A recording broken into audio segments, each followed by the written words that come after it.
Adventures of Pipeman on W4CY Radio.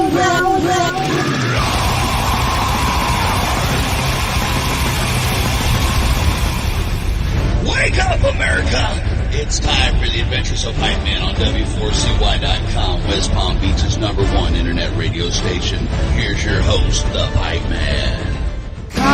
Toxic, I'm slipping under the lights. I was born to fight, but not like this. Boots tight and I fight, holding on for dear life. Take a chance on me, it's a thrill, take the ride. I'm a natural born runaway. This is the Pipeman here on the Adventures of Pipeman W4CY Radio. Let's welcome to the show, Tess The Details. How are you? Hi, great. Absolutely happy to be here. Thanks for having us on. I'm Tess.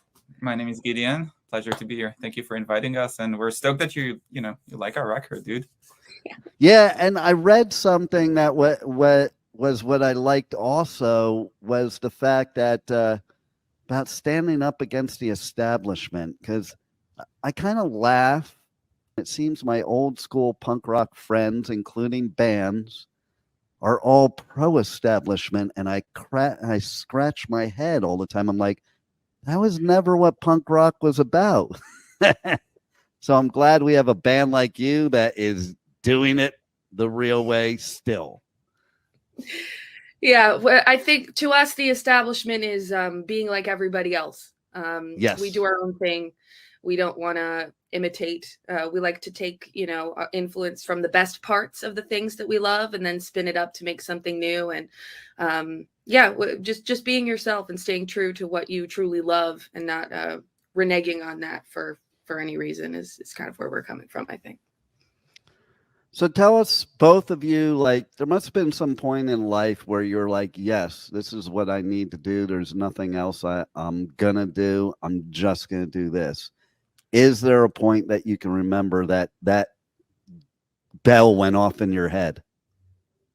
I can start by saying that the way I approach this whole playing in bands and playing music thing, it's kind of like a weird ass drug addiction. It's not it's like something you do, you fall in love, you can go into like weird ass stories of like the chemicals in your brain and in your body that it encourages, that makes you feel good and makes you want to do it again. But at the end of the day, it's like an addiction. It doesn't really make sense though, because it costs a lot of money. You lift a lot of heavy shit. You need to make a lot of sacrifices. You need to work really hard.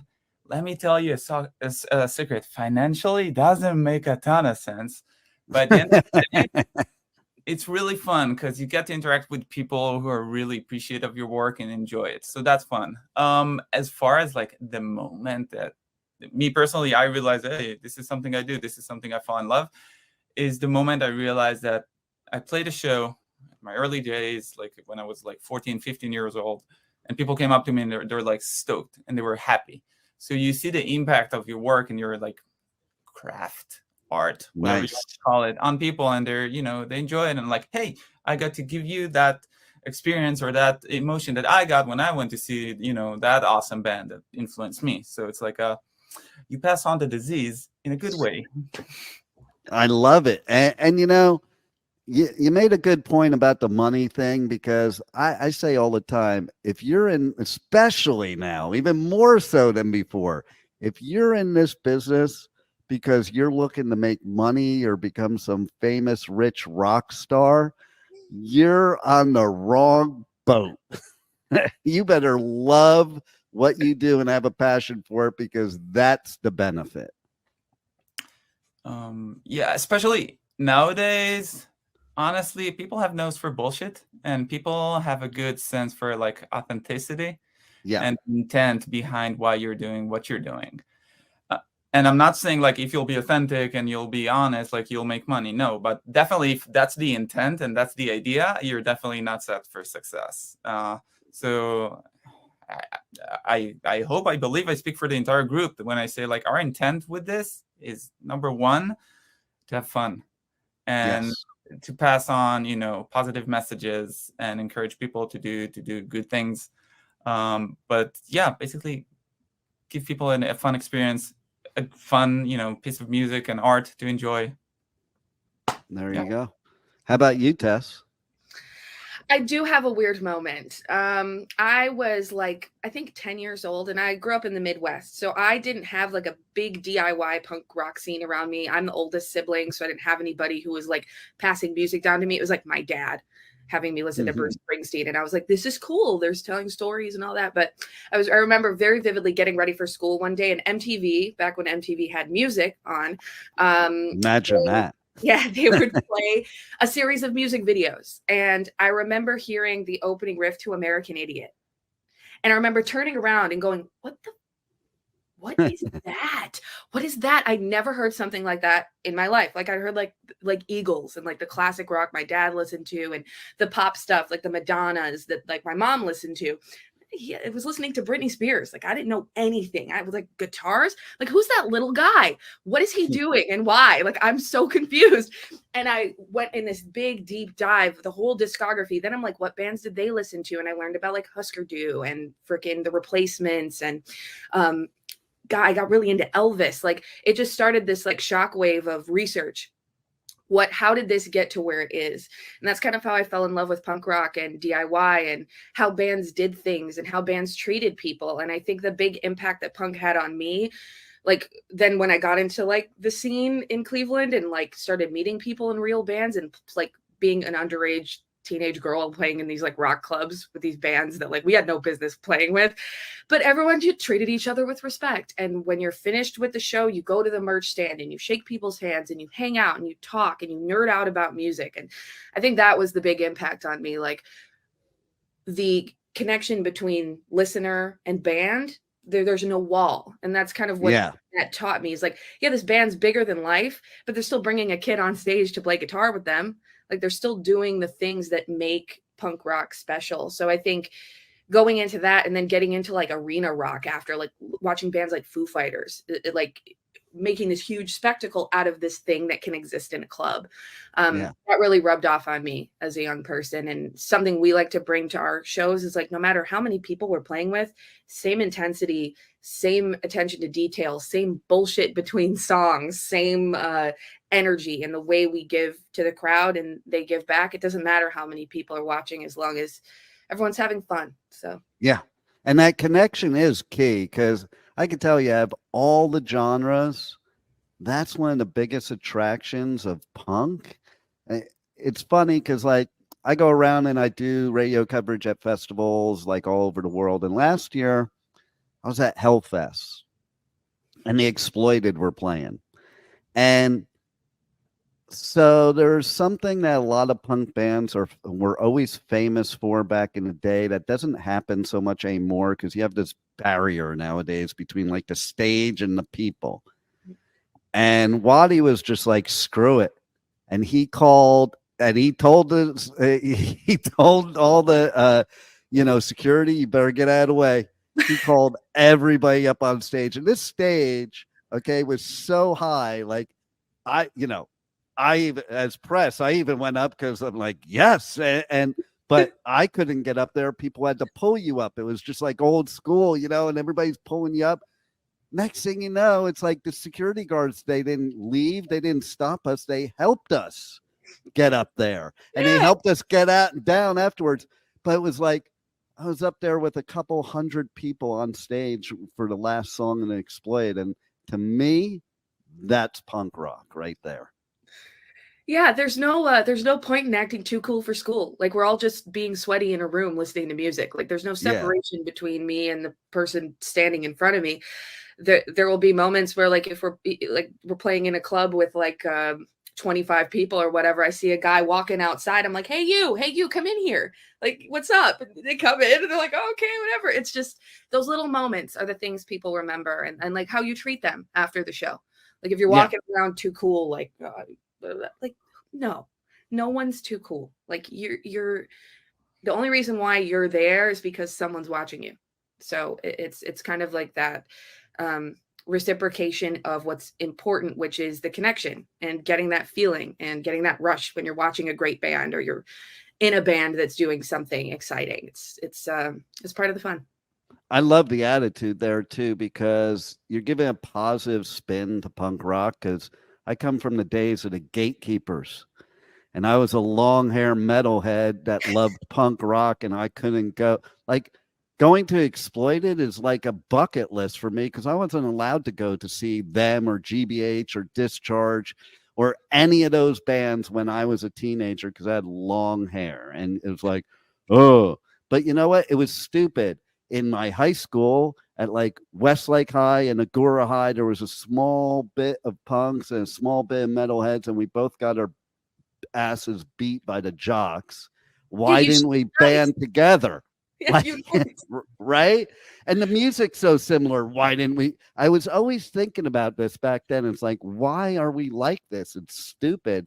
So I'm so happy to see today in 2023 that it is like that, and that there's bands like you that are promoting that.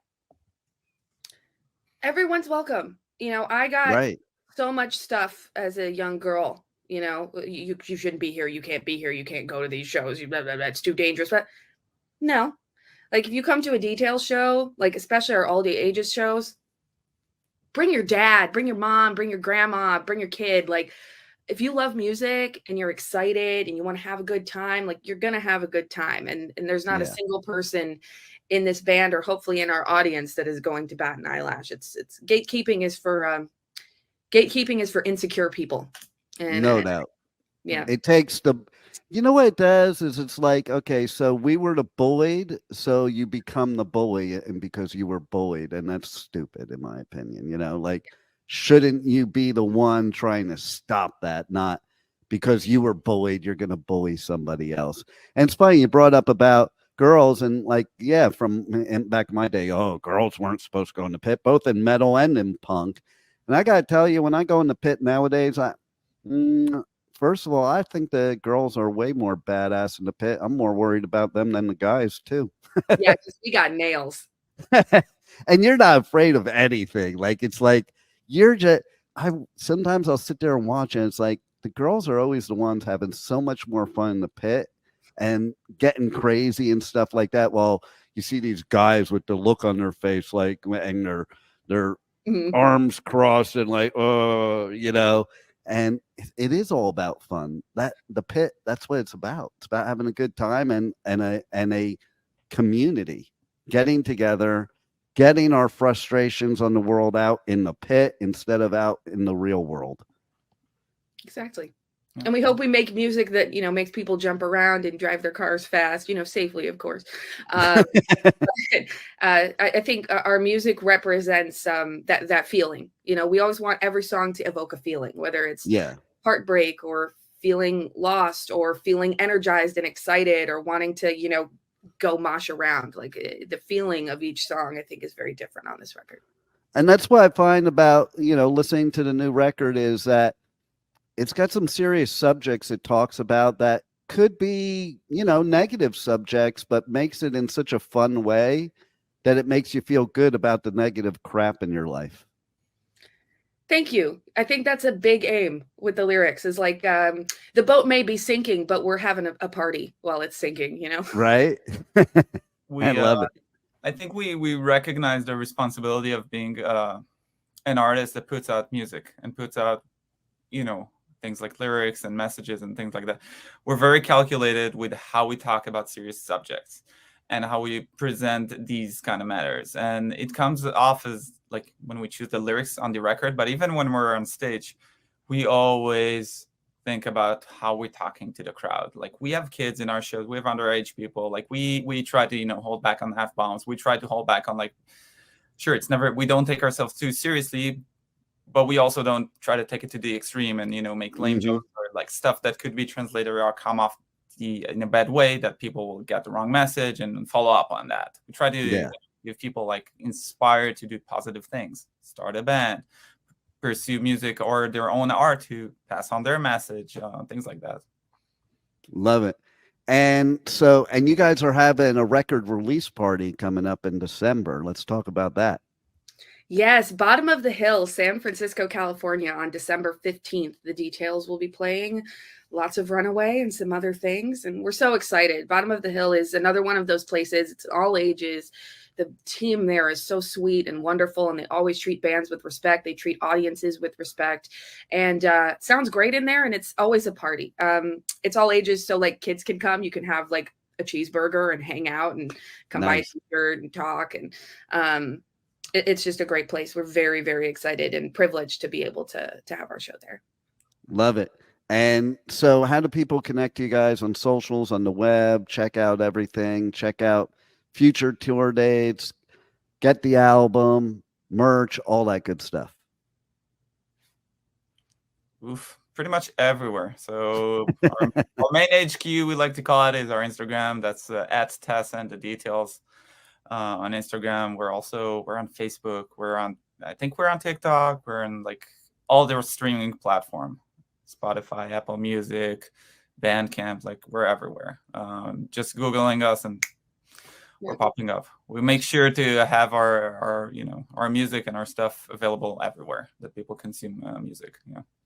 If you're interested in buying one of the vinyls that is behind you, that is on hellomerch.com. But if you just search Tess The Details vinyl, it'll come up, and it's ordered and shipped straight to you, and no issues. But yeah, you can also get vinyl at our shows. So anytime we play, we'll have those available.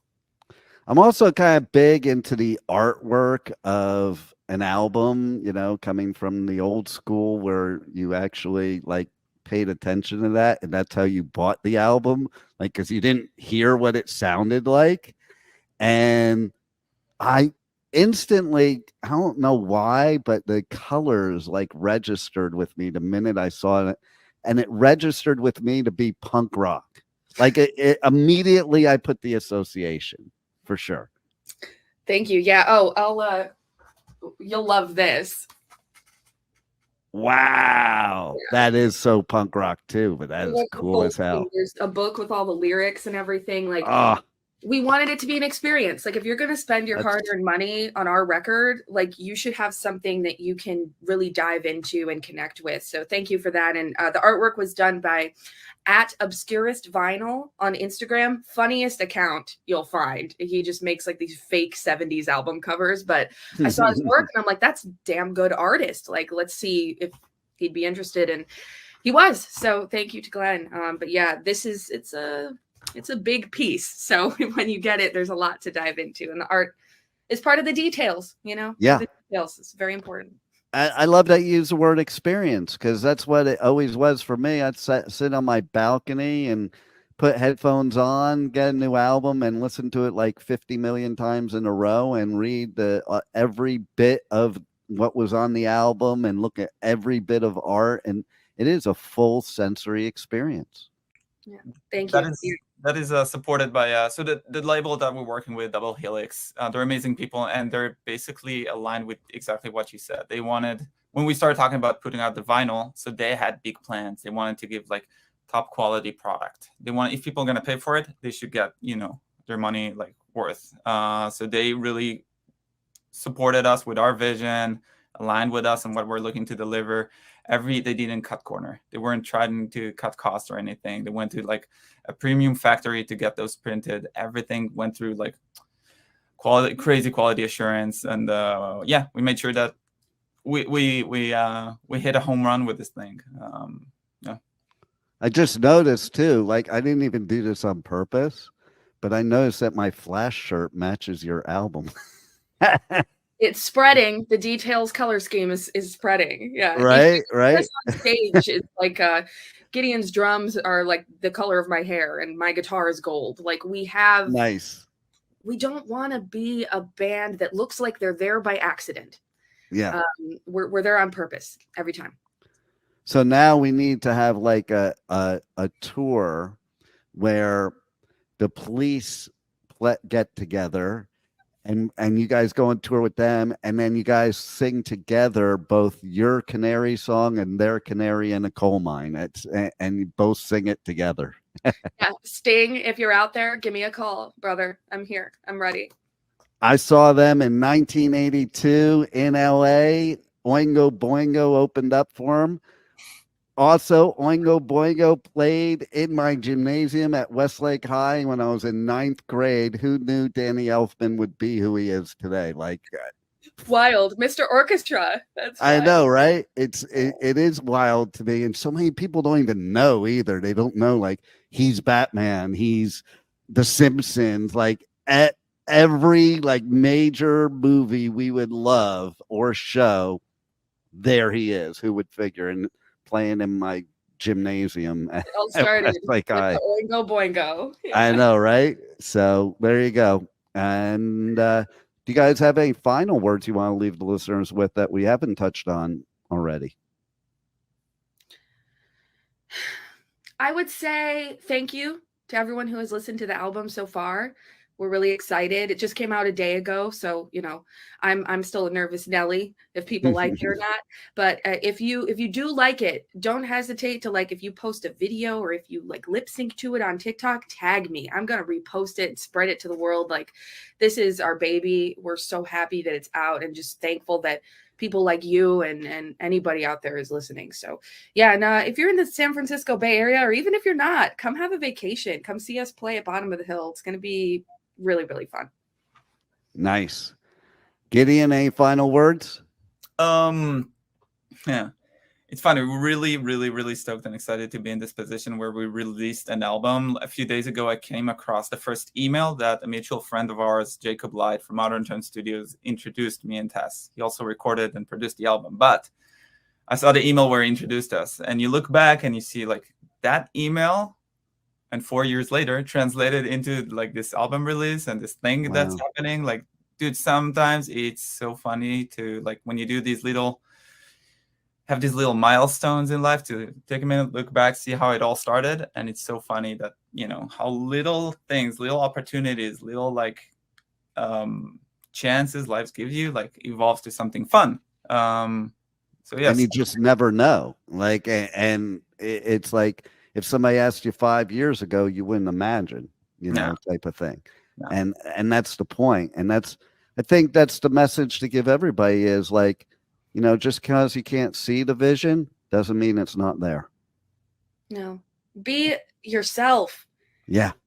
100%. Yeah.